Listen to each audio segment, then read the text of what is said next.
Today's daf we're going to be learning is Chullin Daf Yud Aleph. Today's daf is sponsored by Ruth Leah Kahan, Jessica Shklar, and Emily Michelson in loving memory of their mother, Kadima Michelson, Kadima Bat Harav Avram Tzvi V'chaya on her 8th year at site. Today's daf is sponsored by Refuah Shlema for Aryanom Ben Eliza Allah, who is undergoing surgery today. Okay, with that, we're going to get started. We had a question yesterday. If you remember, at the end of yesterday's daf, we said, what is the source in the Torah for milta, the Amar Rabbanan, that the rabbis say, milta achezke, that we rely on the presumptive status of the item, whatever it was. We assume that stays until we know otherwise. Okay? Now, there's different terms that are called chazaka. That's one kind of chazaka, which is something stays in its presumptive status. Now we're going to talk about something that's similar but different, another assumption we make. Now, what the idea of chazakah here is that we rely on chazakah is we assume that unless something changed, right, we can go with it stays in that status. We gave it this status, it remains in this status until taken out of its status, which, again, we talked about in the context of the treifa. Now we're going to ask another question. Minaha milta da'amur rabbanan, we're starting at the second line on our daf. Zil batar rubba. Now, this seemingly doesn't really connect with our topic, but after a long sugya of 10 answers to this question, it's going to come back to our sugya. But it seems like it's coming up here since they asked the question, well, what's the biblical source for the fact that things remain in their presumptive status? We're now going to ask, what's the biblical source for the fact that we follow the majority? So the first response of the Gemara is, Minala? What do you mean? What's the source for this? Everybody knows the source. The pasuk says we follow the majority. We go by the majority. Okay, that's pretty clear. So what are you asking about? So they answer, no. Wait, there's two kinds of roves that we're discussing. Rubba di'ita kaman, kigon, tesha chanuyot v'sanhedrin lo kamebaylan. We're not talking about a case where there's a majority in front of us that we can count. Like, okay, we'll start with the simpler one. Sanhedrin. How do you rule in the court? You go by the majority. You count. How many people said this? How many people said that? Right? And we go by the majority. We count 12 versus 11, right? We're going to go by the majority. 2 out of 3. We're going to go by the majority. That we count how many people we have a majority. Tesha chanuyot. You have a piece of meat. There were 9 kosher stores and 1 non-kosher store. We can assume it came from the kosher store. Again, I'm not going to get into all the details of tesha chanuyot. Depends what came from the majority, if it was outside, if it was inside. Anyway, I'm not going to get into all that. But the main thing being, there we can count.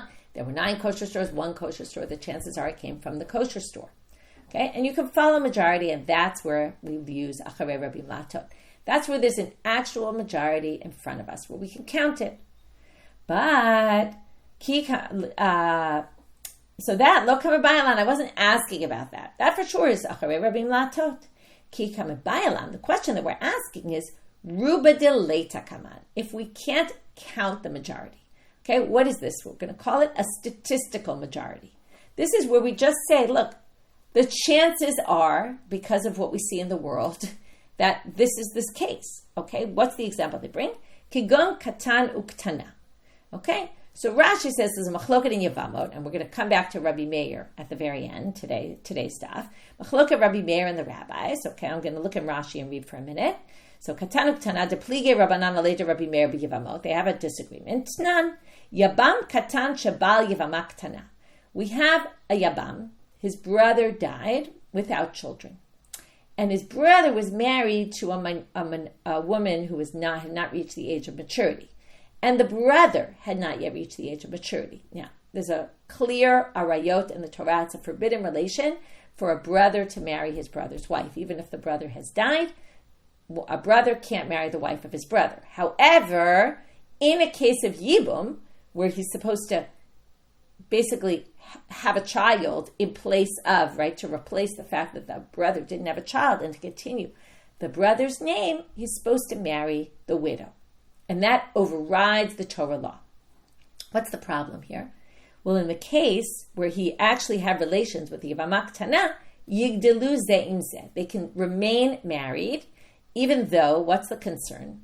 There's a concern that maybe he is a saris or she's an aylonit. Maybe they're people who are not able to bear children. We don't know yet. They haven't reached the age of maturity. So we don't know if they have potential or not. So we're going to say, V'lo chayshinam. We're not concerned according to the rabbis, shematim aylonit, o hu saris. Now what would be the problem? Nimtza pogea be'eshet achiv shelo b'mkom mitzvah.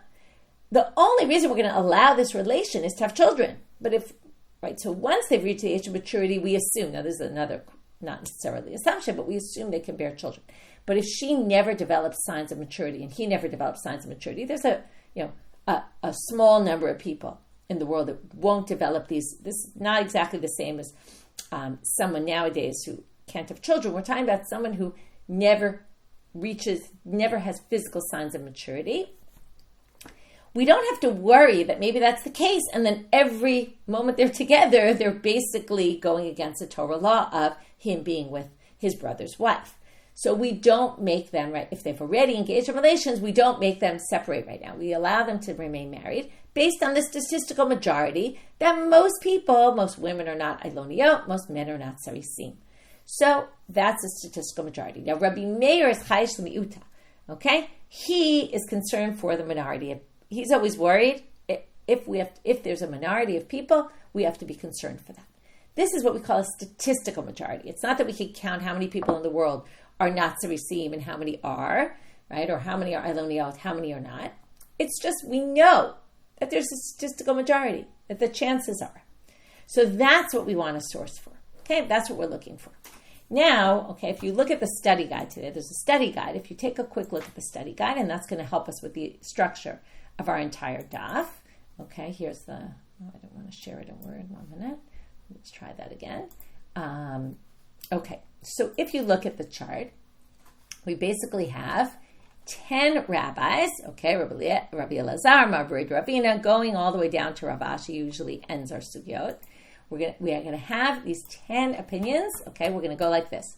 What's the source in the Torah for we follow the majority? Then they're going to explain how we get from here that there's a majority. They're almost all of them, we're going to start with a pasuk. Okay, there's a verse in the Torah that says it. Then we're going to have rejection, okay, or a possible rejection. Some of the rejections we're going to resolve, okay, the teruts. Some of them we're not going to resolve, okay? So that's the structure for today's stuff, okay? So if you want to follow along with that, that will help you. Okay, Amar Rabbi Elazar. Okay, here's a siman, zman, shevach, mechanesh. That's a siman for the names of the rabbis. Okay, not for the content of it, but the names of the rabbis. Atimi resha shel olah. We get it from the head of the korban olah. Okay, what is that? Da'amar kra, b'nitach otal nitacheha. You're supposed to cut up the animal. The korban olah all gets burnt on the altar, but we don't burn the animal whole. We cut it into parts, but it's not like we just chop it. We cut it. There's the head, there's the legs, right? Each leg is separate. If you remember, we learned this because we learned that the Kohanim bring the pieces up the ramp, and there's the one who holds the head in one hand and the leg in the other hand. Remember, there's the parts, and the Kohanim, there's many Kohanim that get involved because they carry it up the ramp to the altar. Anyway, the head of the olah. Damar kra, the pasuk says, nitach otal nitacheh, cut it into parts. But the word otah comes to teach us, otal nitachim velo nitacheha nitachim. Okay, specifically, you cut up the animal into parts, but you don't cut up the parts into parts. This is the important part, meaning, since we're learning it from the head of the olah, what we want to focus here is, you don't cut the head of the korban olah into parts. Okay, what does that have to do with rov? Okay, this is a very surprising proof for majority. We go by the majority. V'nichush shemani kev chum shalmach. Maybe there's a hole in the membrane of the brain, and therefore, what's the problem? If you can't cut open the head because you can't cut the nitachim, once it's in its part, you can't cut it anymore. Well, then you can't cut it open. You can't look inside to see if there was a problem, a hole in the membrane of the brain. Now, if there was a hole in the membrane of the brain, the animal would be a treifa. You can't bring a korban, right? A korban has to be a kosher shechita. Now, it's true nobody's eating this, but it doesn't matter. It can't be a treifa. Remember, if there's a hole in the membrane of the brain, that's a siman of treifa. Okay, we haven't gotten to all the simanim of treifa, but we're going to get there. So what do they assume here? Elalam mishum damrinan zilba taruba. It must be we follow the majority. Okay? The majority of animals don't have a hole in the membrane of their brain. So this follows the statistical majority.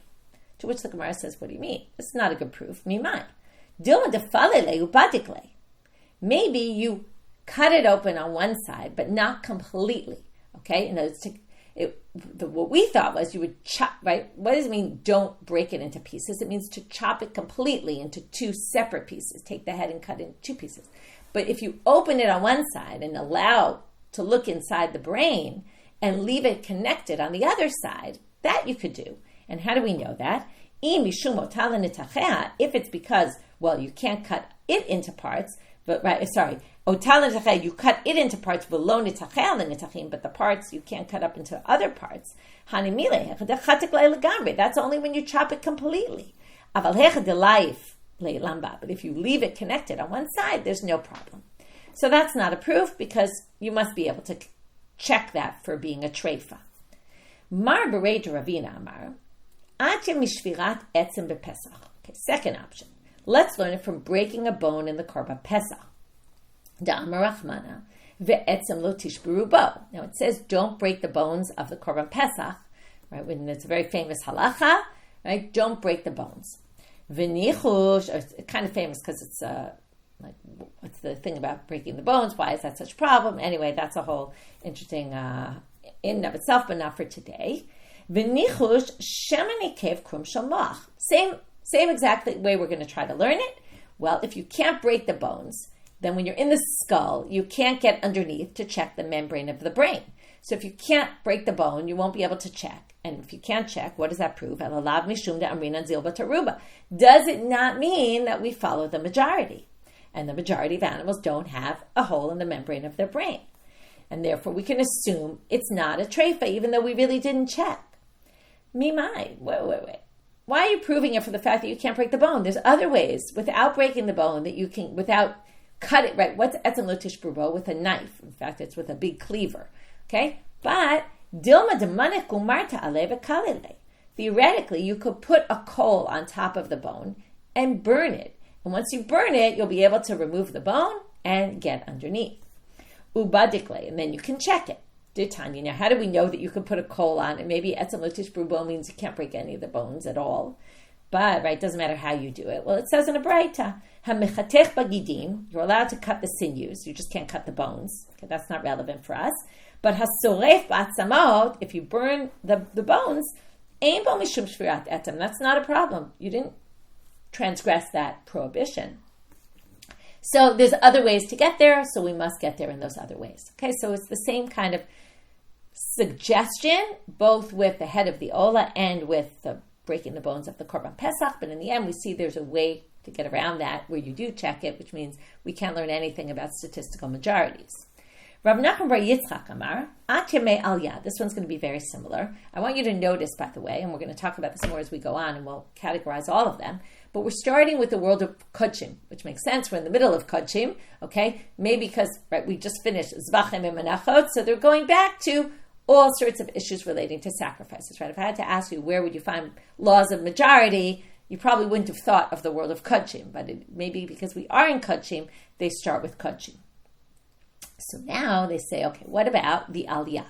What is the aliyah? It's the fatty tail, and in a korban shlamim, when you bring a peace offering, you have to burn the fatty tail. It goes with the imurim, all the parts that's supposed to be burned on the altar, also the fatty tail of the sheep, specifically in the sheep, because the sheep has a fat tail. To Amar Rachmana, chelbo ha'aliyah tmima. It says the chel of the fat of the tail of this aliyah, tmima, needs to be burned complete, whole, right? Tmima means complete, right? Lichush shema nifseka chut hashidra. But wait, if you have to burn it completely, it means you can't cut it open, and you can't check that maybe, now we're going to explain is the Koran actually has a pretty, not pretty, but a nice picture of it, of the vertebrae of the sheep goes into the tail area. Okay, so if that's the case, don't you have to check it to see that maybe there was a problem in the vertebrae in the chut hashidra? So, and you're not checking it if you're taking the whole fatty tail and burning it without cutting it. Elalav mishum damrina zilba taruba. Again, we're going to assume Majority of animals are not treifa there. They don't have a problem in the vertebrae, and therefore it's okay. And there's your proof. Wait, maybe you cut the tail off from the lower part where there is no bone anymore, and then you don't have any of the vertebrae in there. Well, the pasuk says, okay, we just read the words before. Where are you supposed to take it off from? From opposite the eitzah. Okay, what is the eitzah? Eitzah usually means advice.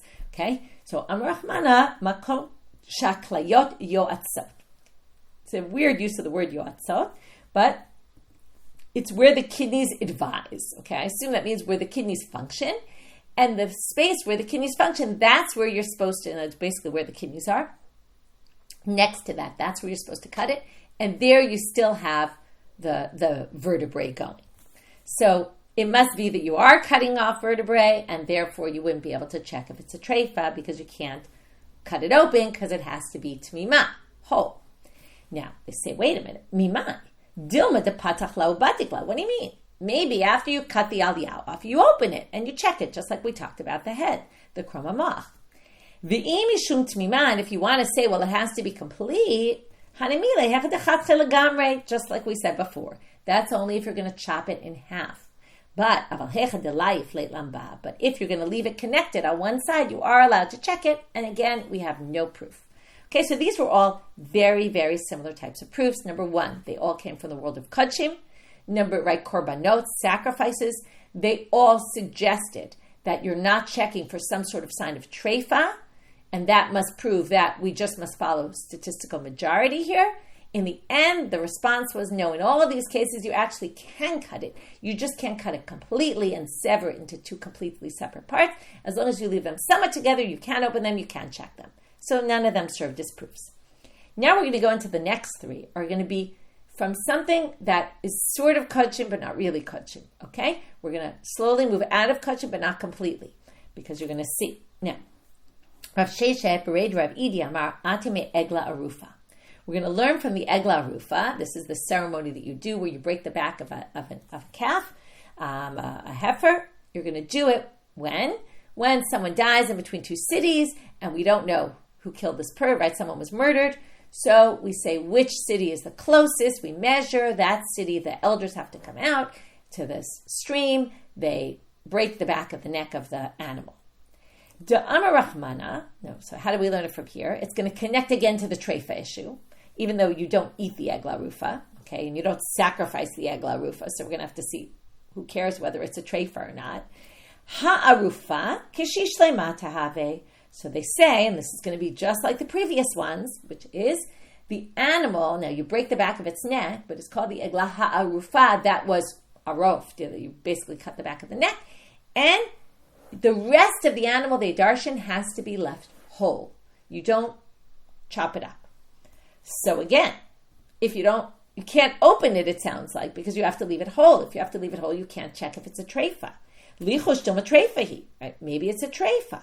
Elalav mishum damrinan zil bataruba. It must be we follow the majority, and most animals aren't treifas. Now, v'chi tema. What you might be thinking, my nafkamina. Who cares if it's a treifa? What's the relevance whether it's a treifa? Ha'amre debe Rabbi Yanai. Well, the house of Rabbi Yanai in their school, Beit Midrash, they darshaned kaparak tivba ke kodashim. Now, this animal is supposed to atone for whoever murdered, right? For the city that didn't take responsibility for their murderer. And therefore, what do you see? If it has kapara, Rabbi Yanai says it's like kodashim. If it's like kodashim, well, then it has to have the rules of kodashim. So even though this isn't kodashim, we're going to treat it like kodashim. Okay, same thing with the next two.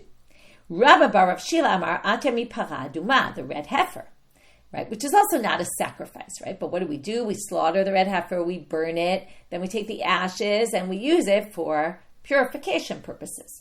So, right, purification from impurity from the dead. So, Atemi Paraduma, da Amar Rachmana, V'shachat v'saraf. So these words are near each other.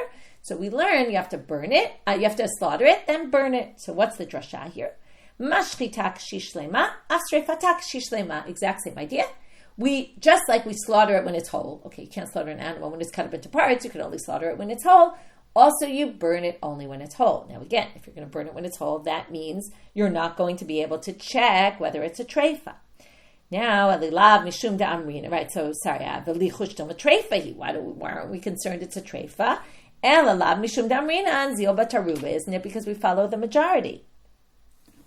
V'chitem amay nafkamina. Now, if you say, why do we need the paraduma to not be a treifa? Who cares? Nobody's eating it. Nobody's sacrificing it. Well, chata karya rachmana, just like in the beginning, the previous one, it called it kapara, just like kodshim. This calls it chatat, which is obviously sin offering. And even though it's not an offering, it's called chatat. So because it's called chatat, it's like kodshim. And it can't be a treifa. And therefore, we see that this. So these, by the way, these two, in the end, do work. Because we don't say you can open them in some way. Here we seem to assume, both in paraduma and in egla rufa, that theoretically you can prove from there zil bataruba. Rav Acha bar Yaakov amar, atya misir hamishtaleach. Okay, we have another one. It's not really a korban, but sort of a korban. We have the scapegoat on Yom Kippur that we throw off a cliff. Derachmana amar v'lakachat shnei asirim. The Torah says, take the two sirim. If you remember, one goes to God, one goes to Azazel. We throw it off a cliff. Shiyush nehem shavim. They both have to be equal, right? We start off with two, and then we do the goral. We see which one goes where. B'lichus turning out amebeh. Why aren't we concerned? Who maybe one is a treifa. Elalav mishum damrinan zil bataruba. It must be. Now, when they say chav minayu treifa, what they mean is, right, because one will be slaughtered, we can open it and check it, okay? But the one that we're not going to slaughter, we don't have a way to check it. So the chav minayu, one of them, we mean the one that's going to go to Azazel. Shouldn't we be worried? It's a treifa.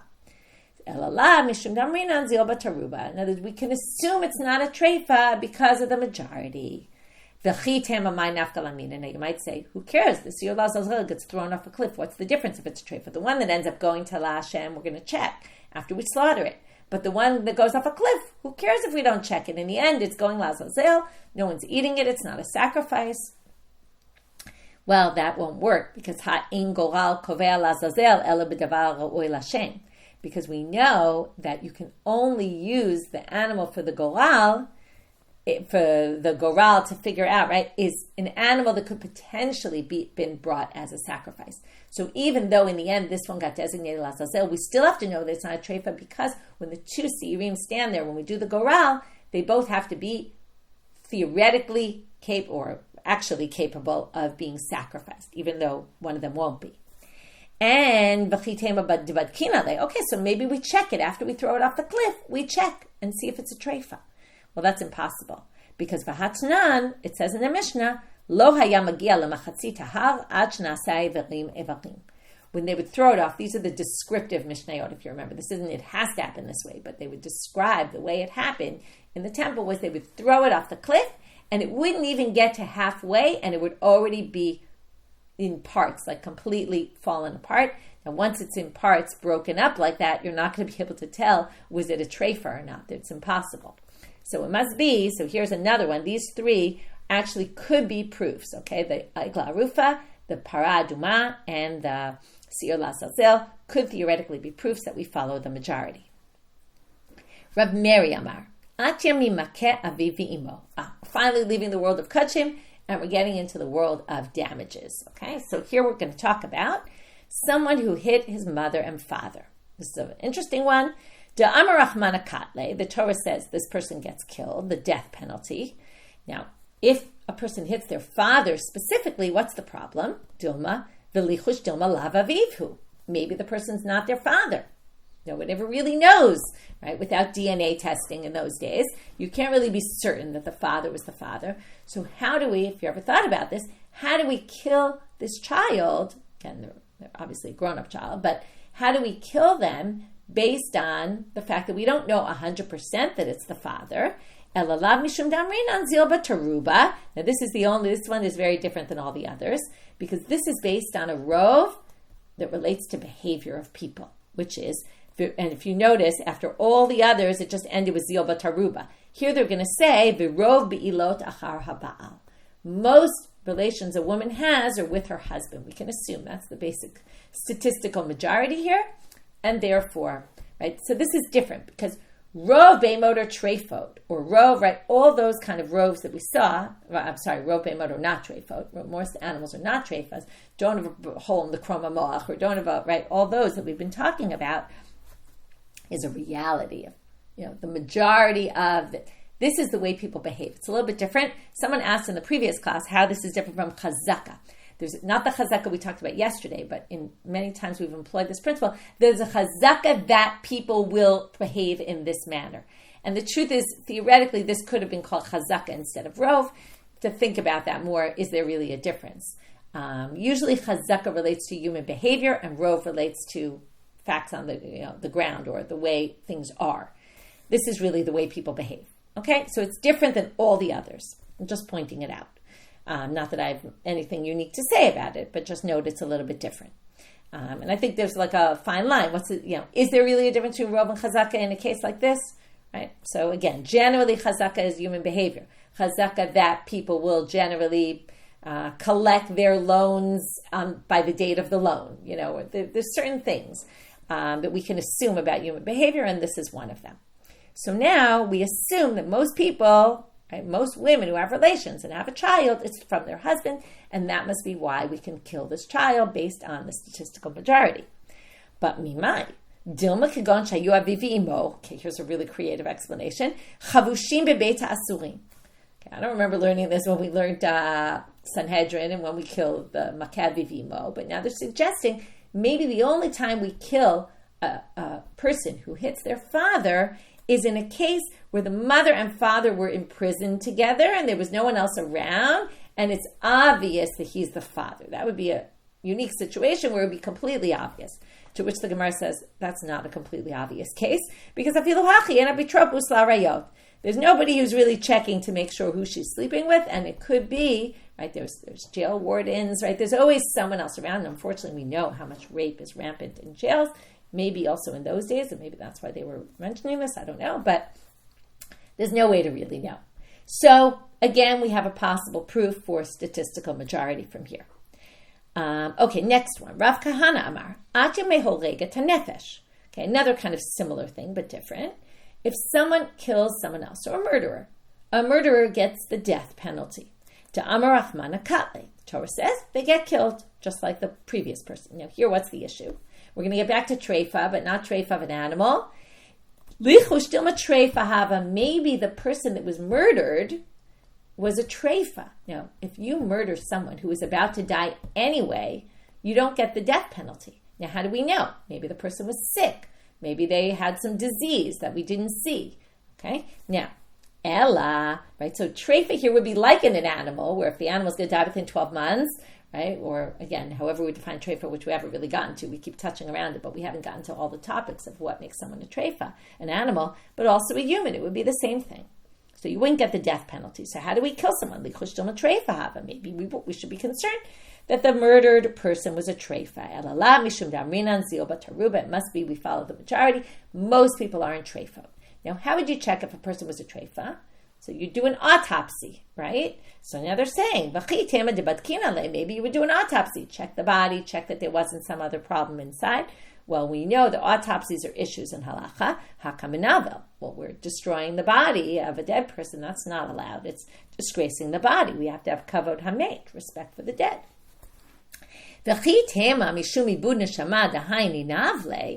Well, maybe you'd say, unless we do perform autopsies, right? There's different debates about it. I'm not a halachic expert on it, but there's certain circumstances where it is warranted. This would be a good one, because now, even though the murderer murdered that person, they shouldn't really get extra rights here. But in order to save a life, and if the person really murdered someone who was about to die anyway, then they shouldn't get the death penalty. To save the murderer's life, you would think it would be okay to do an autopsy, and even though it's a disgrace to the body of the dead person. But that won't even help. Why? Because, now it might help if we find something definitive, but we still, in this case, would have to follow some sort of statistical majority, because nichush shema benkom sayif nekev hava. Maybe in the place where he murdered him, right, he stuck the sword in, maybe there was a hole there. Okay, this is like with the wolf. Right? Remember the case with the wolf, where basically someone slaughters an animal and then the wolf walks away with the innards and we never check the innards, and when it comes back, there's a hole. Maybe now there was more of a reason to think that maybe he nibbled away at the hole where the hole already was, right? Even there we said we don't worry about that. But here we're saying there is some, even if we check and there's nothing at all that shows the person's a treifa, it still has to rely on a statistical majority, because it could be that specifically where the person was stabbed to death, could be there was a hole there and we'll never see it because the person's cut up at that point now, right? They're damaged there because of the stabbing, but it could be there was damage there before and we'll never know. So we still have to rely on a statistical majority in order to kill a murderer in every situation, basically, even if we could perform an autopsy. Ravina Amar, Atime Edim Zomimim, we could learn it from false witnesses. Da'amar Rahmana, what's the punishment for Edim Zomim? Again, it's not any false witness, there's a unique. Those who learn Makot, those who are doing the Makot challenge now. Vasitem lo kasher zamam. What's the punishment for Edim Zamamim? Right? If two people come and say, we witnessed a murder, and then two people come and say, you claim the murder was on this day at this time, we were with you somewhere else, there's no way you could have testified. We've turned those Edim into Edim Zamamim, and they get the punishment that they tried to do to the person. So they wanted to get the person murdered, killed basically, because they claimed he was a murderer. So they get the death penalty. Now, again, why should they get the death penalty? Lichush, same issue. Dilma hachtas idube treifa hava. Maybe they were testifying, the person they testified against was going to die anyway. So that person, if he had murdered, right, what happened here? They claimed Joe, let's just say, for argument's sake, his name is Joe. They claimed Joe was a murderer. Now, if Joe was a treifa, then they never would have succeeded in killing him. Or if they did get him killed, let's put it this way. What's their punishment? What they tried to do to Joe, right, who was an innocent bystander. Okay, they just called him a murderer. Now, what they tried to do to Joe was kill him. So basically, why did they get killed? Because they tried to murder someone else. But if they tried to murder someone who was anyway going to get killed, because he was anyway going to die because he was a treifa, then they shouldn't get the death penalty. So maybe Joe was a treifa, and we don't know. Now again, how do you know someone's a treifa? Well, you cut up their body after they die. Now, what's the issue here? Now, right, so again, we're going to assume Joe wasn't a treifa because we're going to follow majority, and that's why we're going to kill those two Edim Zamamim who tried to kill Joe by framing him as a murderer. But now, maybe you say, we check Joe, check his health. Now again, we don't have, I saw someone wrote before MRIs, right? We don't have those kind of methods in those days. We don't have ways to check. The only way to check is once he's dead. Now he's clearly not dead now. How do we know he's clearly not dead? I mean, unless some fluke he happened to die. But in most cases of Edim Zomimim, the person is still alive because halachically they have to be alive because V'hatanya b'Rebbe Yomil lo harago neheragim, harago ein neheragim. This is a big principle in Edim Zomimim. The pasuk says, like they tried to do to their brother. But if they actually succeeded, meaning let's say the court case went through, they murdered, they killed, they gave capital punishment to the person they claimed was the murderer, to Joe. Joe got convicted, he was killed, and then the Edim Zomimim, it turns out we find out they were false witnesses, then they actually don't get the punishment. It's a very weird halacha about Edim Zomimim. It's only kasher zamam, what they tried to do to Joe. So they won't be convicted if Joe's already dead. If Joe is already dead, we could theoretically check the body. But since Joe is not, again, we have to go back to the issue we talked about before, but it'll destroy the body. But again, we'll allow it to save the lives of the witnesses, the false witnesses. But he's not dead, right? Unless, like I said, by a fluke he happened to drop dead. But he's not going to be dead, for halachic reasons, because if they already killed him, they won't get killed. And the only way they will get killed, right? So again, let's explain the words. Lo harago, if they didn't succeed in getting him killed, then neheragim, then they get killed. But harago, if they did, they won't get killed, ein neheragim, and therefore there's no way to check his body. So that would be, again, another situation where we must hold probably wasn't a treifa because majority of people aren't treifa. Okay, finally, the last one. And this is going to have kind of a twist at the end because we're going to, even though some of the suggestions that we saw were rejected, some of them actually were accepted. But by the time we get to the end of this, we're going to actually reject everything now. So Rav Ashi says, Ate mishchita atzma. We come back to shchita. I just want to show you again the order. We started with kodshim, 3 cases of kodshim. We went to 3 cases of things that are like kodshim, the egla rufa, the sir lazazel, and the para aduma, not in that order. Then we went to the 3 in the world of death penalties, makeh, vivimo, rotzeach, and idim zomimim.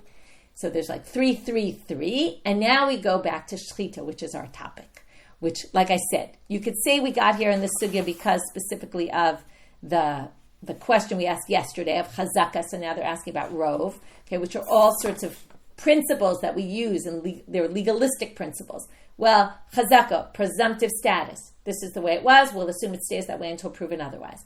Rov, statistical majority. We can go by the fact that most are like this.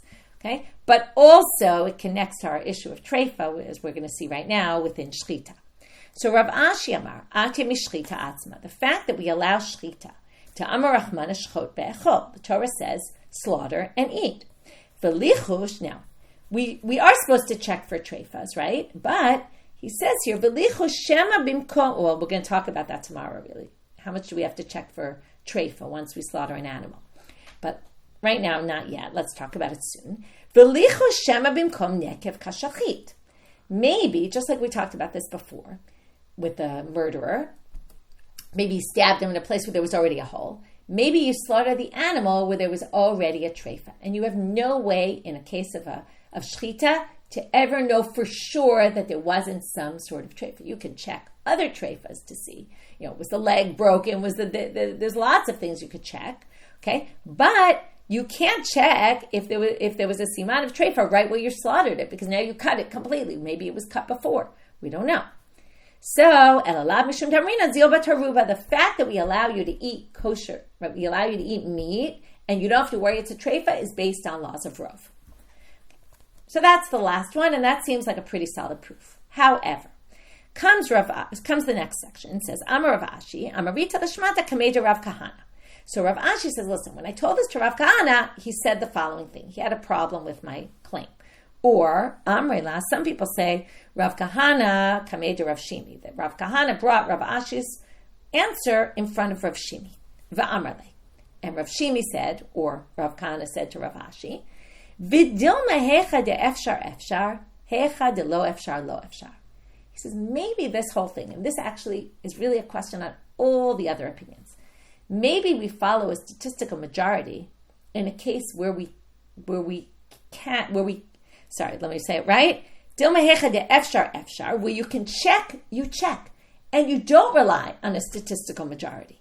And hecha de lo efshar, lo efshar. In other words, when you can't, you can't. And then we can rely on a statistical majority. And then it would be saying, we can take all these proofs that we learned and say, and he's starting really with treifa, but then we're going to extend it to shchita. We're going to extend it to any proof we have, basically, because all those proofs were like, well, you had no choice, right? You couldn't check, you couldn't this, you couldn't that. So obviously you're relying on a statistical majority.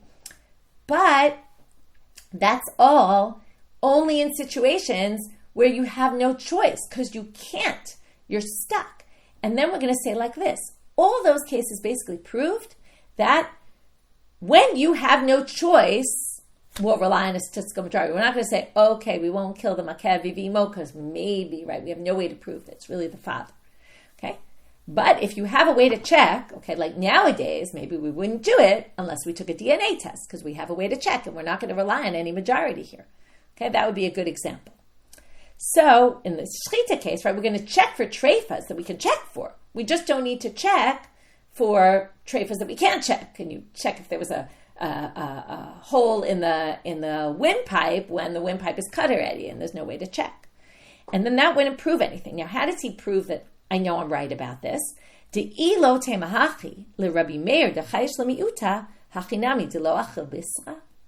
is an interesting proof. Rabbi Meir, I told you we get back to him at the end of the daf. Rabbi Meir says that we're worried about, in the Katan Ketana case, a statistical minority, right? In the case where the rabbis hold by majority, he says we hold by the minority. So, let's go back to the Katan Ketana. He says they can't live together because maybe she's an aylonit and maybe he's a saris, right? He's worried for those unique cases, and the rabbis aren't. Now, if he's worried about all these minority cases, then hachinami delo achel bisra, then he'll never eat meat. Because if he's choshesh lebiyud, even in a case where you can't check, okay, then he'll never be able to eat meat, because he'll say we don't hold by statistical majorities in cases where you can't check. No cases can you hold by a statistical majority, which means he would never eat meat. Okay, now maybe. Okay, so what? Maybe Rabbi Meir was vegetarian, right? Now, Rabbi Meir, you have to remember it. Now, the Torah says you can eat meat, but Rabbi Meir's choshesh l'miyuta is by rabbinic law. So he says, yeah, it's true, by Torah law you can eat it and rely on it, but I'm going to be stringent and say that by rabbinic law you can't hold by statistical majorities. You have to worry about that minority, and therefore maybe he really wouldn't eat meat, okay? Because he'd say maybe you slaughtered it specifically where there was a hole. If you want to say, yeah, maybe Rabbi Meir was vegetarian and never ate meat. But what do you mean? Pesach v'kodashim ma'ikal ameimar. In other words, he thinks no one can eat meat, not just him, but he thinks no one, because he doesn't just rule stringently for himself. He said everyone should not eat meat. Then everyone should never eat korbanot. And the Torah says you have to eat korbanot, right? You have to eat the Pesach. You have to eat this. So you have to basically say, Ela, okay, I'm going a little into tomorrow's daf, and we'll start with this again tomorrow, but hecha de efshar efshar, hecha de lo efshar lo efshar. You have to say that Rabbi Meir would say, we hold by the minority when you can, but when you can't, right, when there's no choice, we're going to basically allow you even to hold by the majority. But then again, what's that going to say? Hachanami, hecha de efshar efshar, hecha de lo efshar lo efshar. Any proof that you brought, basically, all those proofs were cases where there was no choice. So we're going to say that could only teach you that we're going to follow the majority, just like Rabbi Meir would even in those cases. You can follow the majority only in a case where you have no choice. But if you can figure out, is this person part of that majority or not, or right, is this a treifa, is it not, you have a responsibility to check. And you can't just do that. Okay, so we're going to start tomorrow with a very interesting Rashi on this. If anyone wants to get ahead and read the Rashi, it's very, very interesting. Okay, so we're going to start with that. It's on tomorrow's daf anyway. We're going to start with it in tomorrow's class. So today is a very easy daf to summarize. We had one question. Where do you know acharei rabim as zil bataruba? We follow the majority, not in Sanhedrin and Teish Lachanuyot where you can count, but a statistical majority. How do you know we follow that? We had 10 different possibilities, 3, and 3, as I mentioned before, plus the last one being shchita. And in the end, though, the Gemara rejects all of them and basically says those are only cases where it's impossible to check. But perhaps where it's possible to check, we don't follow, and we don't have then a source for that. Now we know we do follow majority, even when you can check. And then the question is going to be, and that's what Rashi is going to deal with, so where does that come from if in the end we really have no proof for that? With that, I'll leave you in suspense till tomorrow, and we'll finish that up in the morning tomorrow. So wishing everyone a good day.